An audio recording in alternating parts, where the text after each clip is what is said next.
जी जनाब, तो पिछले दिनों आप तमाम लोगों को मालूम ही है कि पाकिस्तान और इंडिया के माबैन एक लिमिटेड एक कैपेसिटी का एक उनका मुकाबला हुआ जंगी महाज पे। और हर हर तरह से पाकिस्तान ने चाहे वो फ़ौज के एतबार से हो, चाहे वो एयरफोर्स के एतबार से हो, चाहे वो नेवी के एतबार से हो, पाकिस्तान ने इंडिया को आउट क्लास कर दिया। और न सिर्फ ये बल्कि जो सिफारती महाज है वहाँ पर भी इंडिया कुछ जो है वो अकेला अकेला दिखा। और पाकिस्तान का भरपूर साथ दिया गया डिफरेंट ममालिक की जानिब से। और ये भी एक डिबेट रही जनाब कि किसकी तरफ से सीज़ फायर की रिक्वेस्ट की गई और कितने जहाज़ गिराए गए। बहरहाल जो इंटरनेशनल मीडिया है उसने इस चीज़ को कंफर्म भी किया कि इंडिया को इस पूरी जंग में, इस पूरी जो उनका क्लैश था पाकिस्तान के साथ, उसमें काफ़ी नुकसान उठाना पड़ा है। लेकिन उसके बावजूद भी वो इस चीज़ को एज अ विक्ट्री सेलिब्रेट करने की कोशिश कर रहे हैं। और लेकिन क्या किया जा सकता है, अगर कोई इंसान अपनी शिकस्त तस्लीम ना करे या कोई मुल्क अपनी शिकस्त तस्लीम ना करे तो उसका कुछ नहीं किया जा सकता। बहरहाल जो फैक्ट्स एंड फिगर्स हैं वो तो कभी भी चेंज नहीं हो सकते। तो जनाब, पूरी सिचुएशन में हम गाये बगाए कमेंट्री भी कर रहे थे, हम ट्विटर के ऊपर ट्वीट भी कर रहे थे, फेसबुक के ऊपर भी आबाद शुमार आपसे शेयर कर रहे थे। और इस पूरी सिचुएशन को थोड़ा सा हम डिफ्यूज़ करते हुए देखना चाह रहे थे, सो दैट कि हम किसी कंक्लूजन की तरफ पहुंच सकें। और आज हम उस जानिब इंशाल्लाह जाएंगे और थोड़ा सा तज़िया करेंगे कि इस पूरे क्लैश के बाद जो क्या हक़ाइक़ हैं, ज़मीनी हक़ाइक़ क्या हैं, आफ्टर मैथ्स इसके क्या हैं, और इससे टेक अवेज़ क्या हैं। जैसे कि आपने देखा कि पाकिस्तान के जो चाइना के साथ ताल्लुकात हैं वो हमें बेहतर होते हुए दिखे हैं। पाकिस्तान के जो दूसरे ममालिक से मरासिम हैं वो बेहतर हुए हैं, क्योंकि सभी ने ना सिर्फ ये कि पाकिस्तान की जो ज़िम्मेदाराना पेशा वराना जो सलाहियतें हैं पाकिस्तानी अफवाज की, चाहे वो एयर फोर्स और नेवी हो या फ़ौज हो, हमारी आर्मी हो, उसकी तारीफ़ भी की है। और ये कि काफ़ी ताल्लुकात में भी बेहतरी आई है। साथ साथ अगर देखा जाए तो अंदरूने मुल्क जो मामलात हैं, चाहे वो पॉलिटिकल मामलात हों, हुकूमती सतह के ऊपर जो मामलात हों, जिसमें आपने देखा कि हुकूमत ने इस चीज़ का एतराफ़ किया कि पाकिस्तान के जो आर्मी चीफ़ हैं, जो उस वक्त तक आर्मी चीफ़ थे, उनको जो फील्ड मार्शल का एज़ाज़ दिया गया है। तो इस बारे में भी मैं सलमान भाई से बात करूँगा कि सलमान भाई थोड़ा सा इस बारे में बात कीजिएगा कि ये उनको ऑनर किया गया है इस हवाले से, और जो हमारे एयर चीफ़ हैं उनकी भी जो खदमात है, सर्विसेज हैं, उनको कंटिन्यू रखने का कहा गया है। साथ में कुछ लचक, कुछ नरमी जो है हमने पॉलिटिकल मामलात में भी हमने देखी है। तो वो किस हद तक, क्या क्या वो गिमिक है या फिर वो वाकई ही मामला जो है वो बेहतरी की जानिब जा रहे हैं। तो इन तमाम तर चीज़ों के ऊपर सलमान भाई से सवाल करूँगा कि सलमान भाई क्या देखते हैं। वैसे तो जंग जो है उसमें किसी का भी भला नहीं हुआ, लेकिन ये जो एक लिमिटेड कैपेसिटी में एक क्लैश हुआ है, इसका आप पाकिस्तान के ऊपर और इंडिया के ऊपर दोनों लिहाज से, इंटरनेशनली भी और with in their own countries, क्या इसके आप नताइज देखते हैं जी। जी यार, अस्सलाम वालेकुम। व्यूअर्स को हम कहेंगे कि जिस तरीके से अमर ने कहा है कि हमने ये पूरी 10 शक्लों में, तो उसके बाद हम आपको मैं तो ठीक है इसके साथ मंथित और इसके बड़े दूरस नतज जो है वो हो गए इस रीजन पे, साउथ एशिया में खास तौर पर। तो सबसे पहले तो ये है कि मैं आपको ये बता दूं कि हुआ क्या है साउथ एशिया में। क्योंकि एशिया में हुआ यह है कि जो सिक्योरिटी पैराडाइम है या मिलिट्री पैराडाइम है वो शिफ्ट होता है। अभी तक क्या था, इस कॉन्फ्लिक्ट से पहले के साथ ये समझ रहे थे कि क्योंकि जितना भी एक पावर है बड़ी साउथ ईस्ट में वो इंडिया है इसमें। और पाकिस्तान चूंकि हम हर दफा पॉलिटिकल इंस्टेबिलिटी और इकोनॉमिक इंस्टेबिलिटी का शिकार रहा है, तो उसको लोगों ने राइट ऑफ कर दिया था ऑलमोस्ट वर्चुअली कि अब ये कोई एक पावर नहीं है, ये बेचारा एक सर्वाइविंग करती है जिसको पॉलिटिकल इंस्टेबिलिटी और इकोनॉमिक इंस्टेबिलिटी का सामना है। लेकिन इस कॉन्फ्लिक्ट के बाद ये जो परसेप्शन है दुनिया का, ये चेंज हुआ है और जो आपका सिक्योरिटी और लिबर्टी पैराडाइम है एटलीस्ट वो तो शिफ्ट होता है, जैसा कि आपने कहा है। अच्छा, अब हम जरा इसको जरा 360 ले लेते हैं। पहले तो ज्योग्राफिकल इसका एनालिसिस कर लेते हैं, जिसे थ्रेट एनालिसिस कहते हैं, एक ले लेते हैं। उसके बाद हम आते हैं आफ्टर में टेक। देखें उसके बाद क्या हुआ, जैसे ही 10 सेटल हुए उसके बाद क्या हुआ है कि चाइना ने फौरन जो है अफगानिस्तान को बुलाया, चाइना ने, और पाकिस्तान को भी बुलाया और बिठा के बात करती थी। उससे पहले जयशंकर चले गए थे फौरन कॉन्फ्लिक्ट के बाद अफगानिस्तान। और वो जो है वो पाकिस्तान को वेस्टर्न जो फ्रंट है उसको खोलने के हवाले से उनकी जो है अफगानिस्तान से डायरेक्टली तो बात नहीं हुई, लेकिन जाहिर सी बात है जब उनको अपना अलाय बनाने के चक्कर में है तो उसमें भी आपको ये बात हिपोक्रेसी नजर आई है तो वैसे तो ये बात कर रहे हैं कि इस्लाम के खिलाफ है और जिहाद के खिलाफ है, लेकिन जैसे ही वो अफगानिस्तान जाते हैं तो आपको पता है वो राम नाम शुरू करते हैं। तो ये हिपोक्रेसी भी दुनिया के सामने डिस्प्ले हो गई। ये देखो, ये सिर्फ अपने पर्सनल मफाद में ही बात करते हैं, उनका ऐसा कोई ताल्लुक नहीं, ये अपने पर्सनल मफाद में किसी से ही बात कर सकते हैं। और अफगानिस्तान की तो पूरी आज़ादी की स्ट्रगल आपको पता है वो कैसे हुई है। तो ये तो हिपोक्रेसी है, ये शेर हिपोक्रेसी जो सामने आती है। दूसरी बात ये कि चाइना ने ये वाला फ्रंट तो बंद कर दिया समय पर डिस्कस करके, और ये थोड़ा बहुत इससे होगा, स्पिल होगा, क्योंकि आपको पता है कि जो एलिमेंट्स वगैरह, लेकिन चाइना ने एंटीसिपेट करते हुए कहा। अच्छा, इस पूरे कॉन्फ्लिक्ट के दौरान आपके सामने दोस्त ममालिक खुल के सामने आ गए, न्यूट्रल ममालिक खुल के सामने आ गए। अच्छा, कुछ दोस्तों ने ऐसे मदद करी कि वो न्यूट्रल हो गए, साइलेंट रहे, उन्होंने कुछ नहीं कहा, लेकिन न्यूट्रलिटी भी उनकी काफ़ी मैटर करती है। ठीक है, जिसका वाहिद मैं आपको बता दूंगा, ईरान है। ईरान साइलेंट हो गया, बिल्कुल, लेकिन उसने ये बोला कि मेरी तरफ से कुछ नहीं बोला। तो अफगानिस्तान, अगर आपका, मैं पहले से बोलता आया हूँ और हम बात करते हैं, हम तो बाकायदा स्ट्रेटजी से इससे पहले एंटिसिपेट करते हुए हैं कि अगर आपको वेस्टर्न फ्रंट वो सिक्योर कर लिया तो आप फोकस हो सकेंगे ईस्टर्न फ्रंट। इंडिया इस दफ़ा ये चाह रहा था कि आपको टू फ्रंट में कम से कम इन्वॉल्व करे, और अंदरूनी वो जो इंसर्जेंसीज वो बकवा कर रहा है बीएलए के थ्रू बलूचिस्तान में, और टीटीपी की मदद कर रहा है, एक तो आपको अंदर उलझा के रखे, ऊपर से ईस्ट सब पुल हमला करे। और इस दफ़ा रेड लाइन क्रॉस हुई, आपको पता है कि आपके मेजर सिटीज़ में हमले हुआ है, मिसाइल हमले। और आपको याद हो, मैं व्यूअर्स को बताएंगे, हम आपको पहले से ही इंटीमेट करते थे। इससे पिछला प्रोग्राम आप जाके देखिए जब अभी जंग हुई नहीं थी, हम बोल रहे थे, हमने इस पॉइंट पे एंड किया था कि अल्लाह करे कैसे ना हो, और हमने आपको बताया था, हमारा आपको याद हो उस प्रोग्राम पर बता के देखो, हमने बोला था हमारा जो एयर डिफेंस सिस्टम है, हमारे पास S-400 टाइप की कोई चीज है, ये हमने बोला था या नहीं बोला था? व्यूअर्स को बोलेंगे आप बिल्कुल देखेंगे। बोला। तो वही हुआ, हमारा एयर डिफेंस सिस्टम जो चाइनीज था वो वीक निकला, और मिसाइल पेनिट्रेट कर गए हमारे मेन सिटीज की तरफ, पिंडी तक आ गए। आपको पता है लो खान एयरबेस, ठीक है, भावलपुर, मेन सिटीज पे, ठीक है। उसके बरक्स जो हमारा एयरफोर्स है उसने आउटस्मार्ट कर दिया, और ये किसी को कुछ भी बात नहीं, 6 कई आती है, अब इंटरनेशनल मीडिया से वो गाय पकाए ये न्यूज आई जा रही है, और इंडिया जो है वो टोटल स्टेट ऑफ डिनाइल में, वो मानने को तैयार नहीं है कि ये ऐसा हुआ है। लेकिन ये एक ओपन सीक्रेट है, सबको पता है, आप इंटरनेशनल मीडिया, न्यूयॉर्क टाइम्स बोल रही है, फ्रेंच इंटेलिजेंस यही बोल रही है, अब पूरा वेस्ट यही बोल रहा है कि इस तरीके से हुआ है। आप किसी को भी कहें, वॉशिंगटन डीसी में अगर आप किसी भी थिंक टैंक से बात करें, हमारे मेन स्ट्रीम मीडिया वाले, अनफॉर्चुनेट बात नहीं कि हमारी मेन स्ट्रीम मीडिया बात नहीं करे, अगर वो बात करें तो हम आपको बता देंगे कि ये क्या हुआ है। ठीक है जी। तो वेस्ट जो आपका कॉरिडोर है, अगर आपने उसको सिक्योर कर लिया तो अब आपको फोकस करना है ईस्ट पे। अब आ जाइए आप नेवल थ्रेट। पिछले ही प्रोग्राम में हमने आपको बात बोली थी, आपकी नीच है, ठीक है, आपकी नीति की कि उसने इन्वेस्टमेंट करने की जरूरत है, और उन्होंने यही किया, इंडिया ने आपको अपना जो एयरक्राफ्ट कैरियर है उसको डिप्लॉय किया, और वो एम कर रहे थे कराची को। अगर ये कॉन्फ्लिक्ट नहीं रुकता अमेरिका की इंटरवेंशन की वजह से, तो उसका जो अगला थिएटर था, अगला थिएटर जो है वो लेवल होता, ये मैं आपको पहले से बता रहा हूँ।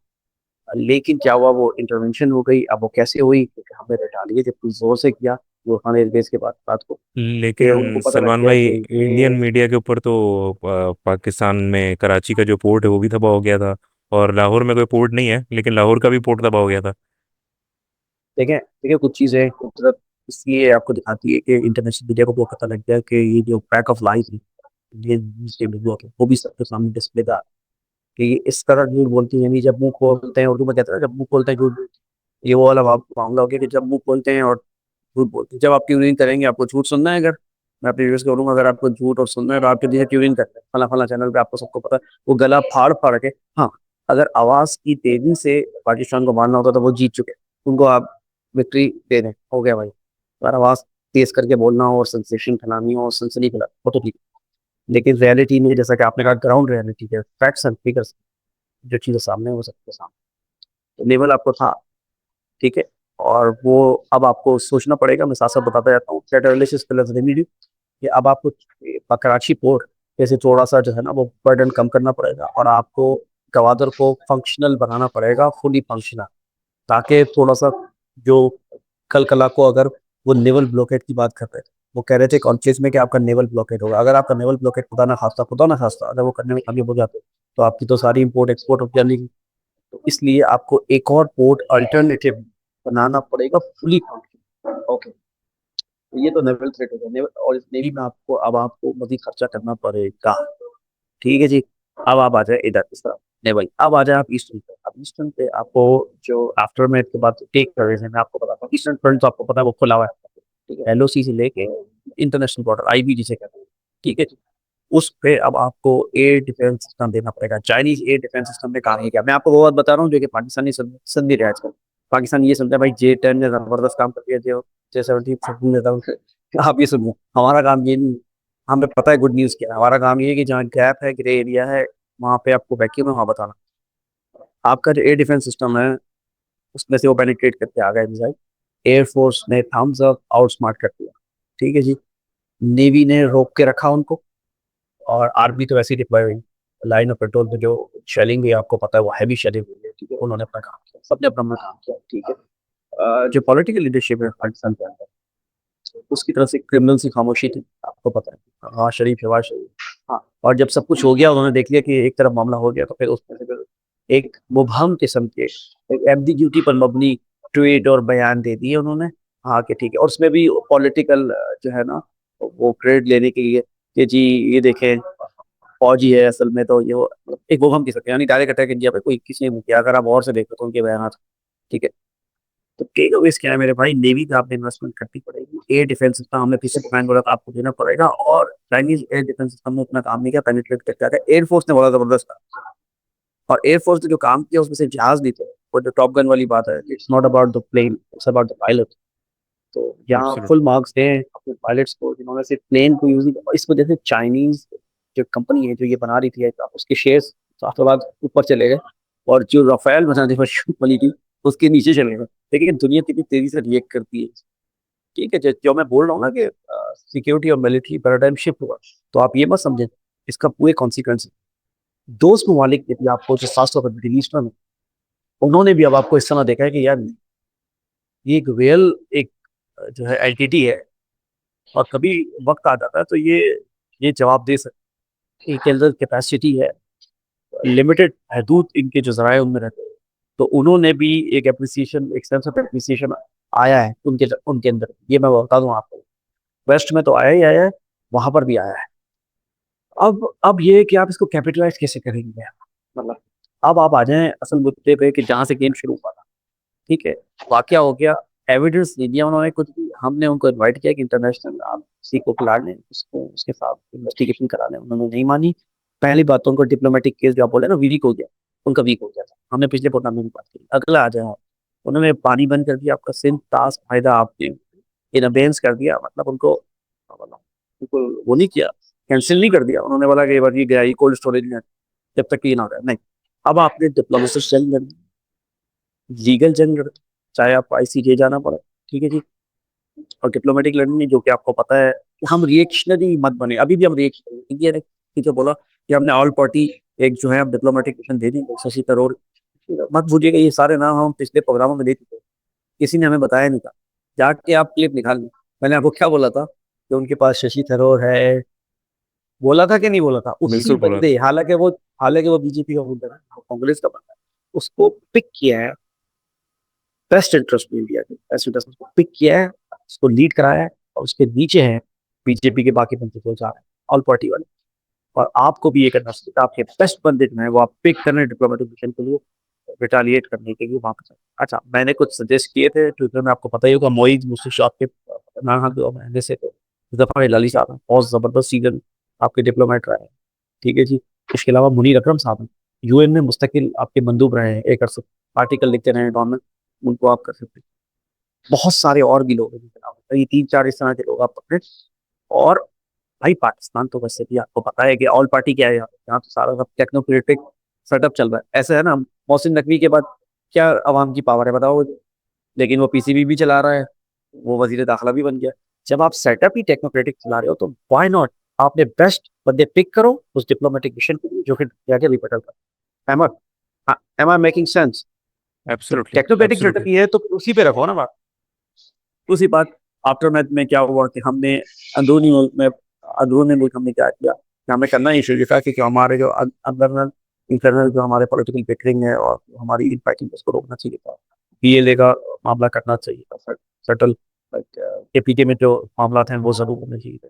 और जो सबसे बड़ी पार्टी है पाकिस्तान की, जो इलेक्ट हुई है यानी पीटीआई, उसके ऊपर हीलिंग टच रखना चाहिए। इमरान खान को बाहर निकालना चाहिए और उनको उनका जो करिश्मा है, उनकी कैरेक्टर का, उनका जो पर्सनैलिटी का करिश्मा है, उसको यूज़ करना चाहिए पाकिस्तान के फेवर में।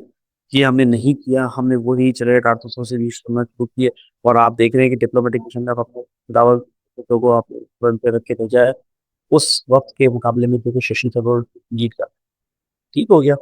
अब देखते हैं इसमें हम कहाँ तक जाते हैं। ठीक है, आप कॉन्फ्लिक्ट के दौरान ही अपने वर्ड्स को मिन्स करके बैठे हुए हैं। मैं देखता हूँ कि ये कहाँ तक काम कर, ठीक है जी। दूसरी बात है कि अंदरूनी तौर पर पाकिस्तान में वही चापलूसी चमचेगिरी शुरू हो गई, ठीक है जी। फौज की चमचेगिरी शुरू कर दी पॉलिटिशियन ने, आपने पता है। और फौज ने भी इसको जो है आर्मी चीफ से फायदा उठाया और फील्ड मार्शल बन गए, फैंसी ड्रेसेस आ गए भाई, जबरदस्त जो है, एक जबरदस्त उसका वैकेंसा लग गया फैंसी ड्रेसेस का, बैजेस आ गए और सब कुछ हो गया। जंग जिन लोगों ने जीती है वो पाकिस्तान की आवाम ने जीती है, नरेटिव की जंग पाकिस्तान की फौज ने जीती है, ठीक है, तो इन लोगों ने जीती है। लेकिन होता यही है कि सलमान हमने भाई, डू यू थिंक ट्विटर खोलने का जो डिसीजन था was a wise decision while being in the state of war? It's it was a white decision. और पहली बात तो उसको बंद करने का जो डिसीजन था वो ब्लंडर था, वो नहीं करना चाहिए और वो अभी भी नहीं करना चाहिए। ये पहली बात तो हम अपने व्यूअर्स को कहेंगे, ये जंग नहीं, आप फर्क समझे, लड़ाई और जंग में फर्क समझे। अंग्रेजी में भी दो अलग तो वर्ड हैं, वॉर और बैटल। ये एक बैटल हुई है और मैंने लिखा भी है, it's beginning of an end. ये एक बिगिनिंग है अभी। ये तो एक पहली लड़ाई आपने ले ली है, ये चलेगी। और मैंने आपको पता है कि इंडिया आपको ऐसे नहीं छोड़ेगा, आपको चाह रहा है कि अपनी सर्कल का पहली दफा वो अफगानिस्तान पहुंचे। हालांकि उनको तो प्रॉब्लम है, दाढ़ी टोपी सलवार कमीज से तो उनको बहुत नफरत, लेकिन वो पहुंच गए अपने इंटरेस्ट में। लेकिन चाइना ने एंटिसिपेट करते हुए फौरन बुलाया। पाकिस्तान का इनिशिएटिव कहाँ है? मैं बार बार ये लिख रहा हूँ कि हमारा स्ट्रेटेजिक इनिशिएटिव कहाँ है, हम क्यों ये अप्रोच करें। बांग्लादेश ने आपको जो है वो बिला वजह का जो है आपको सपोर्ट किया। आप जा रहे हैं बांग्लादेश, आपने क्या किया? नेपाल को आप एंगेज करें, श्रीलंका को एंगेज करें। इंडिया को ये रीजनल बुली के तौर पर देखा जाता है, सारथी। आपने उसको कैपिटलाइज किया, दे दिया। आपने उसको कैपिटलाइज नहीं किया, डिप्लोमेटिक ये करना है। मैं फ्रेंड्स एनालाइज बनाने, अच्छा मत भूलिए, हम बहुत बहुत शुक्रगुजार हूँ। और ट्विटर पे भी मैंने बार बार शुक्रिया अदा किया अपने अजरबैजानी लोगों का, टर्किश लोगों का। उन्होंने अनकंडीशनल आपकी सपोर्ट। टर्की ने तो अपना पहली जो जहाज है वो भी लाके खड़ा कर दिया, डॉक कर दिया। उन्होंने हालांकि इंडिया ने उनको थ्रेट दिया कि हमारे जो टूरिस्ट विजिट भी करेंगे आपकी इकोनॉमी को दचका लगेगा। उन्होंने कहा कोई मसला नहीं, जहाँ तक बात। मैं आपको क्यों बात बता रहा हूँ और शुरू से हम ये कर रहे हैं कि उम्मत के साथ राब्ते इस्तेवार रख और व्यवस्था में शजर से उम्मीद पार रख। इकबाल ने ऐसे ही कहा था। ये आपका ट्रम्प कार्ड है। अगर आपने ये रखा तो आपकी हेल्प आती रहेगी, आपको सपोर्ट मिलती रहेगी, आपका नरेटिव में आपको सपोर्ट देते रहेंगे। अगर आपने अपने आप को आइसोलेट करके एज नेशन स्टेट के तौर पर रखा तो आप फेल हो जाएंगे। अकेले आप नहीं जीत सकते ये जंग, ये बहुत बड़ी जंग है। इसका तो अभी आपने बुराई की थी। तो ये जो है ना, पेबस्तर है शजर से उम्मीद मार, आपने उम्मत के साथ जो है ना, मिल्लत के साथ रात से इस्तवार रखनी, व्यवस्था रहना है शजर से उम्मीद मार रखनी। कभी कोई पैसों से मदद करेगा, कभी कोई आपकी सिर्फ मुंह से मदद करेगा, मोरल मदद करेगा, कोई आपकी हंसने से मदद करेगा, कोई आपके साथ आगे खड़ा हो जाएगा। हम्म। किसी भी नौयत की मदद करेगा, आपको वो सारी मदद दरकार है। Try to understand it. हमारे यहाँ लोग बहुत जज्बाती होते हैं, यार मदद का मतलब एक ही है कि बस हमें पैसे दो और रस्म नहीं। ये नहीं, मोरल होती है, डिप्लोमेटिक होती है, कहीं खामोश रह के भी मदद होती है, बिल्कुल न्यूट्रल हो गए। मैंने आपको मिसाल दी थी। तो बहुत सारी तरीके से होती है और किए लोगों ने। और लोग चाहते हैं कि पाकिस्तान को स्ट्रॉन्ग बनना चाहते हैं। और तीसरी बात ये है कि आपको अपनी इकोनॉमिक और जो है पॉलिटिकल जो मामला थे उसको जल्द से जल्द निपटाना पड़ेगा। और इकोनॉमिक का तो मैंने आपको बता दिया है कि जब तक आप आईएमएफ, अब इंडिया ने क्या किया, आईएमएफ को खत पता है आपको, इस कॉन्फ्लिक्ट के दौरान तो भाई बन जी। जाते हैं। हाँ, आपको बोल रहे हैं कि अगर आपका बजट का 50%, हर बजट में हम प्रोग्राम करते हैं, कैसे क्यों करते हैं, हमें पता है ना हमारी कहाँ पे हमारी शहर जो है वो कश्मीर नहीं है भाई, इकोनॉमिक है। आप समझने की बात करें, आप बिल्कुल प्रैक्टिकल में बात कर रहा हूँ। अगर आप 50% बजट का डेट सर्विसिंग में दे देंगे, कर्जों की अदायगी और सूद की अदायगी दे देंगे, तो आप क्या करेंगे। हम बहुत अरसे से गाज रहे हैं आपको, जब जी। से मैं और तुम ये प्रोग्राम कर रहे हैं, जब ये प्रोपोर्शनेट 40% से भी नीचे था। हैमर हमारी इन प्रोग्रामों के दौरान वो प्रोपोर्शन होके 50% को अबूर कर गया। ये तो फैक्ट्स एंड फिगर्स तुम्हारे और मेरे मतलब डॉक्यूमेंटेड है इस प्रोग्राम में। और क्या चाह रहे हो तुम भाई? तो हम आपको बता रहे हैं ये हमारा है वीकली अखिलीज हिल कैपिटल जैसा वे भी, ये है हमारी अखिलीज हिल। ये हमें पकड़नी है। पॉलिटिकल जो इंटरनल बिकरिंग और इन फाइटिंग है उसको खत्म करना है। हीलिंग टच देना है स्टेट को। ठीक है। अगर आपको रिप्रेजेंट करेंगे वो लोग पाकिस्तान से बाहर जाके जिनको आवाम ने सिलेक्ट किया है और इलेक्ट किया है, तो यकीन करें उसका इम्पैक्ट ही कुछ होगा। चे जाए कि आप इस तरह के जो लोग पकड़ रहे हैं जिन्होंने 10 सीटें भी पूरी नहीं दी हैं, और ठीक है आपको पता ही है फॉर्म 45 वाले, इसका इम्पैक्ट सारी की सारी बोझ जो है वो फौज पे आ गया है। और फौज को भी ये बात समझनी चाहिए कि सारा का सारा बोझ फौज पे, यानी प्रेस कॉन्फ्रेंस भी वो कर रहे हैं, लड़ाई भी वो कर रहे हैं। बहुत उसके सारे बाद माज उनके डिप्लोमेटिक, लिए खुल जाएंगे, राइट।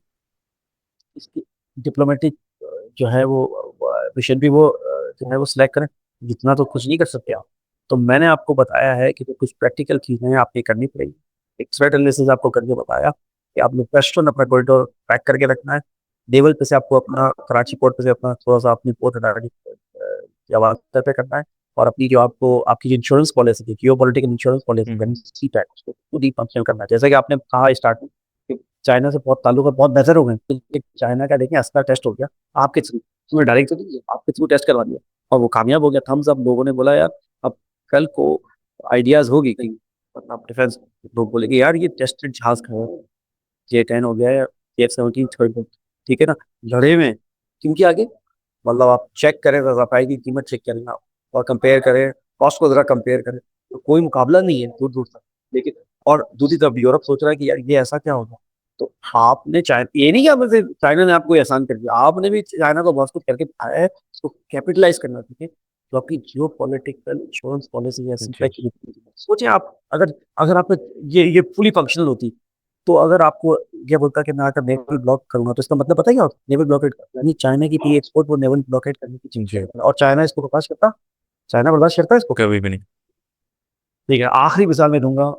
स्ट्रेटेजिक इनिशिएटिव को समझना शुरू करें, ये सुन्नत।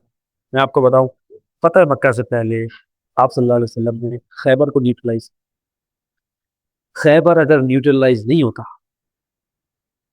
तो आप यकसोई से फतेह मक्का की तरफ नहीं जी। कहना चाहते, इसलिए आपने पहले खैबर को न्यूट्रलाइज किया, फिर आप यकसोई से गए हैं किस तरफ? ईस्ट की तरफ, मक्का की एब्सोल्युटली। तरफ, फतेह मक्का 8 हिजरी में। क्यों? क्योंकि जब गज़वा एहसाब हुआ तो यहूदियों ने धोखा दिया, मिसाक मदीना तोड़ दिया और न्यूट्रल हो गए कि हाँ ठीक है मुशरिक आए आपके साथ जो भी करे हम आपका साथ देंगे। हालांकि मिसाक मदीना क्या कहता था कि मदीने से जो बाहर से कोई भी हमला करेगा हम मिल के करेंगे। तो उनको पता था कि ये खत्म हो जाएंगे मुसलमान और उसके बाद तो कौन सा मुआहदा और कौन पूछेगा हमसे। तो उसके फौरन बाद गज़वा एहसाब के बाद जो अगली मुहिम थी वो ये थी कि खैबर को न्यूट्रल करना, स्ट्रेटेजिक इनिशिएटिव। और ये हमारे जो उलमा कराम है हमसे बोलेंगे भाई सिर्फ ये मत बताओ, वजू के फराइज मत बताओ, बताओ इन हालात में जो सुन्ना सुन्ना से स्ट्रेटेजिक इनिशिएटिव्स उनके बारे में बताओ, ताकि आवाम को पता लगे ये मुकम्मल दीन है, ये मुकम्मल दीन, ये जमाने अमन का भी दीन है, जमाना जंग का भी दीन। सारी चीजों में आपको ये रहनुमाई देता है। तो खैबर न्यूट्रल हुआ और उसके बाद आप न्यूट्रलाइज हुआ और उसके बाद आप यकसुई से ईस्ट की तरफ आप मक्का में रहे। और उसके बाद ऐसा था कि लश्कर जहां से जा रहा था बस एंटर हो रहा था, कोई रेजिस्टेंस। जी। समझ रहे हो आप बात? समझ रहे हो आप बात? इसे कहते हैं मिलिट्री स्ट्रेटेजी।